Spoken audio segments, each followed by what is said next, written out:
ఇంద్రప్రస్థానం ఎలా మొదలైందో నాకు తెలియదు కానీ నా ప్రస్థానం మాత్రం రాజగోపురం దగ్గర దీపం మూలిగించడంతో మా గిరి ప్రదక్షిణ స్టార్ట్ అయింది. అక్కడ నుంచి ఫస్ట్ స్టార్ట్ చేసింది ఇంద్రలింగం, దాని తర్వాత అగ్నిలింగం దర్శించుకున్నాం. తర్వాత యమలింగం, నైరుతిలింగం, వరుణలింగం, వాయులింగం, కుబేరలింగం అండ్ ఫైనల్ గా ఈశాన్య లింగం.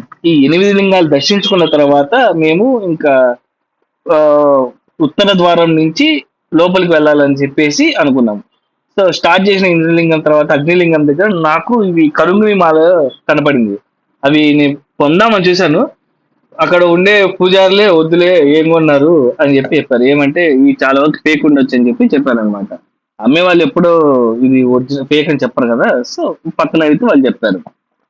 ఈ మధ్యలోనే ఇంకా ఈ 8 కాకుండా ఇంకా 2 లింగాలు దర్శించుకున్నాం. అదేంటంటే సూర్యలింగం అండ్ చంద్రలింగం. రమణ మహర్షి ఆశ్రమంకి వెళ్ళాలనుకున్నాం కానీ అప్పటికే టైం లేదు, అందుకే వెళ్ళలేదు. ఇంకోటి ఏంటంటే మోక్ష మార్గంకి వెళ్ళాలనుకున్నాం. క్యూ లైన్ వచ్చేసి చాలా పెద్దగా ఉంది. దాంతో పాటు నాకు డౌట్ వచ్చింది అనమాట.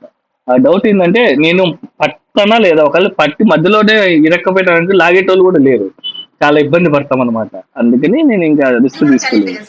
సో అక్కడి నుంచి ఇంకా అన్ని లింగాలు కంప్లీట్ చేసుకొని ఇంకా డైరెక్ట్ గా రాజగోపురం వెనక పక్క ఉన్న ఉత్తర ద్వారం దగ్గరికి వెళ్ళిపోయినాం అనమాట.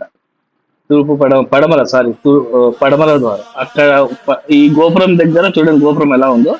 ఈ గోపురం దగ్గర నుంచి ఇంకా లోపలికి వెళ్ళాలా. క్యూ లైన్ ఆల్మోస్ట్ నేను 6 to 10:30 వరకు క్యూ లైన్ లోనే ఉన్నాను. 4.5 hours. అది నెక్స్ట్ పార్ట్ లో చూడండి, చాలా బాగుంటుంది.